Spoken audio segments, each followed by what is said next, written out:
बहुत समय पहले की बात है। गौतम बुद्ध अपने कुछ शिष्यों के साथ एक नदी के किनारे से गुजर रहे थे। शाम का समय था।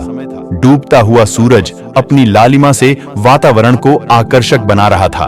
तभी गौतम बुद्ध ने देखा कि छोटे छोटे कुछ बच्चे नदी के किनारे पड़ी गीली मिट्टी से छोटे छोटे घर बनाकर खेल रहे थे। उन छोटे छोटे घरों को बनाते हुए वे बच्चे इतने प्रसन्न दिख रहे थे कि जैसे उन्हें सब कुछ मिल गया हो। अब उन्हें और किसी चीज की आवश्यकता ही नहीं थी। वे अपने घर बनाने के काम में पूरी तरह से तल्लीन थे, उसमें खोए हुए थे। यह दृश्य देखकर महात्मा बुद्ध और उनके शिष्य बच्चों के इस खेल को वहीं खड़े होकर देखने लगे। तभी थोड़ी देर बाद अचानक एक बच्चे का पैर दूसरे बच्चे के बनाए हुए घर से टकरा गया और उसके मिट्टी के घर का आकार बिगड़ गया। इस पर वह दूसरा बच्चा चिल्लाया, तुमने ये क्या कर दिया? तुमने मेरा मिट्टी का घर तोड़ दिया। तुम्हें पता है मैंने इसे कितनी मेहनत से बनाया था। आज के बाद तुम मेरे मित्र नहीं हो, तुम्हारी और मेरी मित्रता खत्म। इस पर वह दूसरा बच्चा अपना घर बनाने में लग जाता है। थोड़ी देर बाद उन बच्चों की माताएं वहां आ जाती हैं, जो कि वहीं नदी किनारे कपड़े धो रही थीं। आकर कहती हैं, चलो बच्चों, शाम का समय हो आया है, इसीलिए अब घर चलो। इतना सुनते ही वे सारे बच्चे अपने खुद के बनाए हुए उन मिट्टी के घरों के ऊपर से कूद कूद कर उन्हें तोड़ने लगे। वे सभी खुशी से चिल्ला रहे थे और मिट्टी के घरों पर कूद रहे थे। ये वही बच्चे थे जो थोड़ी देर पहले तक मेरा घर तेरा घर कर रहे थे और आपस में लड़ रहे थे। अब उन बच्चों में से किसी को भी इस बात की सुध नहीं थी कि कौन किसका घर तोड़ रहा है या किसने किसका घर तोड़ा था। थोड़ी देर उछल कूद करने के बाद वे बच्चे एक दूसरे के कंधों पर हाथ रखे मस्ती मजाक करते हुए वहां से चले गए। जब तक उन बच्चों ने ये माना हुआ था कि ये मिट्टी के घर उनके हैं, तब तक उनके बीच लड़ाइयां भी हो रही थीं, उनकी मित्रता भी टूट रही थी।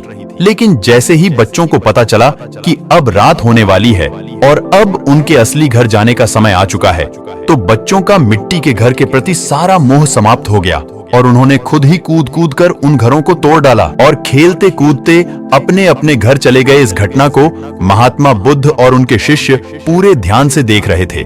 लेकिन जाते हुए बच्चों को देखकर बुद्ध मुस्कुराने लगे, तो शिष्यों ने बुद्ध के मुस्कुराने का कारण पूछा।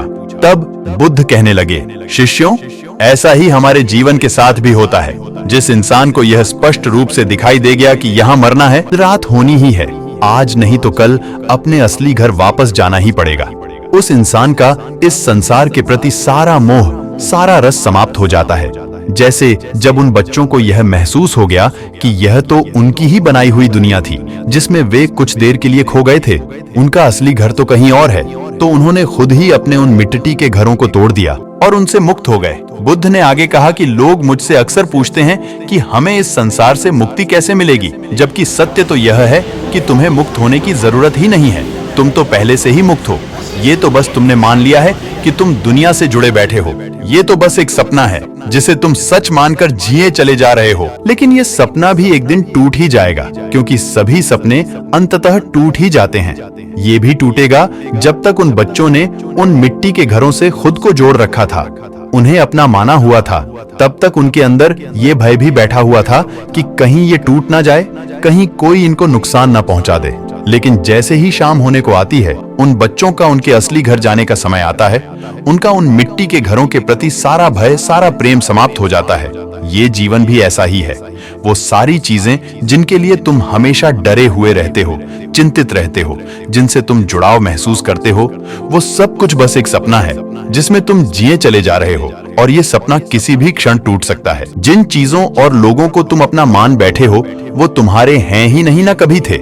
ये तो बस तुम्हारा भ्रम है, और दुनिया में लाखों लोगों का यह भ्रम हर रोज टूटता है, तुम्हारा भी टूटेगा। बुद्ध आगे थोड़ा गंभीर होकर कहते हैं, यह दुनिया एक सपना तो है ही, लेकिन साथ ही साथ यह सत्य को जानने का एक अवसर भी है। अब यह आपके ऊपर है कि इस हाथ आए। अवसर को आप चिंता या तनाव में बिताते हैं या फिर एक सार्थक खोज में, क्योंकि एक बात तो निश्चित है कि हम सभी हर पल बीतने के साथ ही अपनी मौत के और करीब पहुंचते जा रहे हैं, और एक न एक दिन हम सबको उसका सामना करना ही पड़ेगा। अगर आप लोग इस दुनिया को इस नजरिए से देख पाएं, तो दुनिया की कोई भी परेशानी, कोई सा भी दुख आपको अशांत या परेशान नहीं कर पाएगा। आपके मन के अशांत होने का केवल एक ही कारण है, प्रिय शिष्यों, खुशी उसमें नहीं जो हमें मिलेगा, बल्कि उसमें है जो अभी हमारे पास है। खुशी कुछ करने या न करने से नहीं मिलती, बल्कि खुश रहना तो हमारा स्वभाव है।